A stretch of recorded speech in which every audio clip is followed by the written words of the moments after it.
speaking of, getting out there in the world, I think one of the people who's really and truly done a spectacular job of speaking to the world, and particularly to Americans, but everybody around the world is looking at us going, whoa, what's this with the 1%? What's this with the Koch brothers? I mean, it's like people all around the world are starting to figure this stuff out because of the efforts of Robert Greenwald, the filmmaker, political activist, founder of Brave New Films. He has a new project, Who Are the 1%? Let the voting begin. You can find it over at whoarethe1%.com. Robert, welcome back to the program. Thank you, Tom. Good to be with you, and happy holidays. Thank you. All your listeners. And the same to you, sir. And so tell us about whoarethe1%.com. Who Are the 1% obviously was inspired by the wonderful, courageous folks at Occupy. And what we've been thinking about, what we always try to think about at Brave New Foundation is what can we do, how can we help, how can we amplify, how can we tell a story. And what became clear after the initial period of time was that there was a real opportunity to let people know who the 1% are. And what we and we made it in the form of a voting because that's always fun to do, but the rules were very simple. They had to technically and be in the 1% financially, and they had to be using their money and their power to step on the backs of the other 99%. Because in fact, there are people with money who are not doing that. But unfortunately, sadly, tragically, we know there are hundreds. We got over 5,000 submissions, Tom, from people suggesting who should be in the 1%. Yikes. We've boiled it down to 30, and if you go to whoarethe1%.com, you can see them. And you see them, there's little facts about them, and you get an opportunity to vote. And this is the digit 1, Who Are the 1%, digit 1, yes. Who Are the digit 1%.com. Right, yes, thank you. And maybe no surprise, but right now Rupert Murdoch is in the lead. Mm-hmm. He's kind of this nation's Silvio Berlusconi, Yes, well said. And then some others, the Koch brothers obviously are up there, but there are some that are lesser known. And one of the reasons for the voting, again, even though it's done in a satirical manner, the facts are accurate.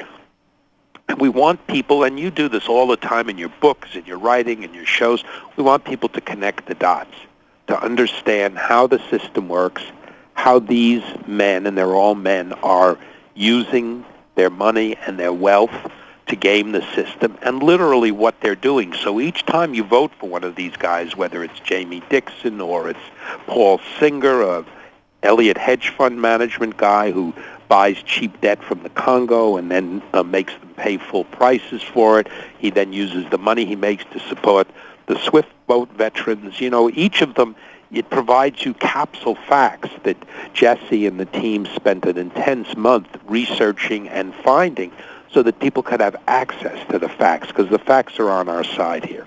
Yeah, this is remarkable work that you're doing, and whoarethe1%.com, and also bravenewfilms.org. I mean, there's such a spectrum, such a breadth and depth to your work, Robert Greenwald. You are one of the most impressive guys out there, and your organization in what you have done, whether it was Rethink Afghanistan, the initial stuff against the war in Iraq, the healthcare issues, now Who Are the 1%? It is absolutely brilliant.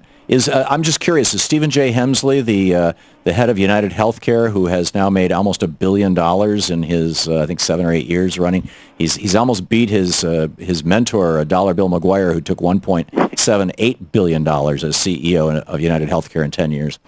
Is he on the list? Aren't these numbers extraordinary? Let me look through it. I had them memorized, and then at the last moment there were changes. We added a bunch of the war profiteers. Yeah, he's my favorite because he's making every penny by saying to somebody, no, you can't have that operation. No, your child won't qualify for that treatment.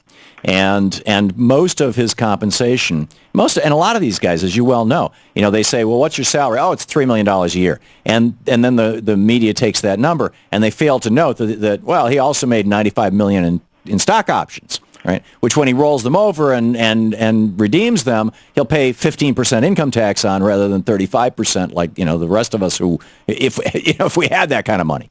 Yeah, the way that somebody made a comment that the United States tax system is the greatest transfer of wealth to an elite of any country in the world. Now, I don't know if that's accurate, but boy, it's sure damn close, and it's a legal way that the 1% are transferring money. And every time they work for a politician, every time they insist on laws that benefit them, what they are doing are literally transferring dollars into their pockets. And you might ask, you look at this list of 30, Tom, and you'd say, how much money does anybody need? What is this addiction? How many hundreds of millions or billions of dollars? And the opportunity to do good, and yet time after time, this dirty 30, as we call them, are using their opportunities to do more that's harming us, harming our country, and honestly harming democracy in a profound way. Yeah. It was President Harding in 1921 who first invented the capitalist gains tax so that people who earn their living as capitalists, in other words on investments, pay a lower tax rate than people who earn their living by the sweat of their brow.